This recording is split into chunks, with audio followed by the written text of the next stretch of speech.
சென்னை சைதாப்பேட்டையில் பாஜக மாநில முன்னாள் தலைவர் அண்ணாமலை செய்தியாளர்களை சந்தித்து வருகிறார். அந்த காட்சிகளை பார்க்கலாம். போகுதோ முழுசா செத்துரும். அது திமுக உட்பட எல்லா அரசியல் கட்சிகளுக்கும் இந்தியாவில் இருக்கக்கூடிய பாடம்.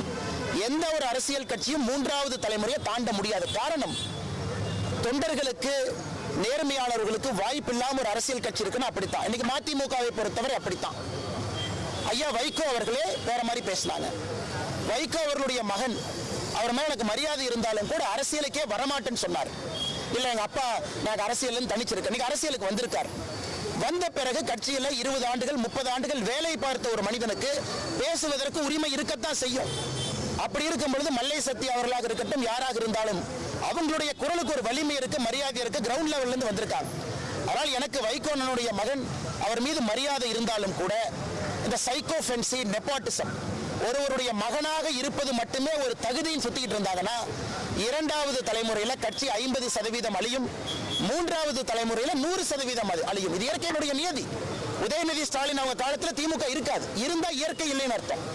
உலகத்துல ஃபார்ச்சூன் 500 கம்பெனி இருந்ததில்லை. ஏன்னா அவ்வளவு இளைஞர்களுடைய டேலண்ட் அமுத்தி ஒருவருடைய பையன் ஒருவருடைய பொண்ணும் பொறுப்பை கொடுத்தீங்கன்னா மேல இன்னெஃபிஷியன்சி இருக்கு. இன்னெஃபிஷியன்சி இருந்துதான் அந்த பில்டிங் கீழே விழுந்துதான் ஆகும். அதனால் அவர்கள் என்ன சொன்னாலும் கூட இதை மக்கள் பார்க்கறாங்க. தமிழகத்தில் இன்னைக்கு குழந்தைகள், அவங்களுடைய மகள்கள், மகன்கள், இவங்கெல்லாம் டாமினேட் பண்றக்கூடிய அரசியல் களம் அதிகமாகிட்டு இருக்கு. தமிழக அரசியலுடைய சாபக்கேடு.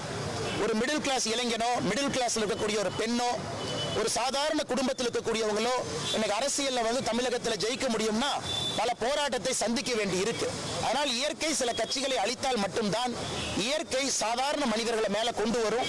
அது நிச்சயமாக நம்முடைய காலத்தில் நடக்கும் என்கின்ற நம்பிக்கை எனக்கு இருக்கு. அதிமுக பாஜக கூட்டணி உருவானது எனது பங்கு 0. இருந்தாலும் 2026 சட்டமன்ற தேர்தல் வந்த பிறகு அதிமுக உட்பட கூட்டணி கட்சியின் வேட்பாளர்களுக்கு வழக்கமான முறையில் அந்த பிரச்சாரங்களுக்கு என்னை பொறுத்தவரை கட்சி ஒரு முடிவெடுத்த பிறகு நான் கட்டுப்பட்டு கொண்டிருக்கின்றேன்.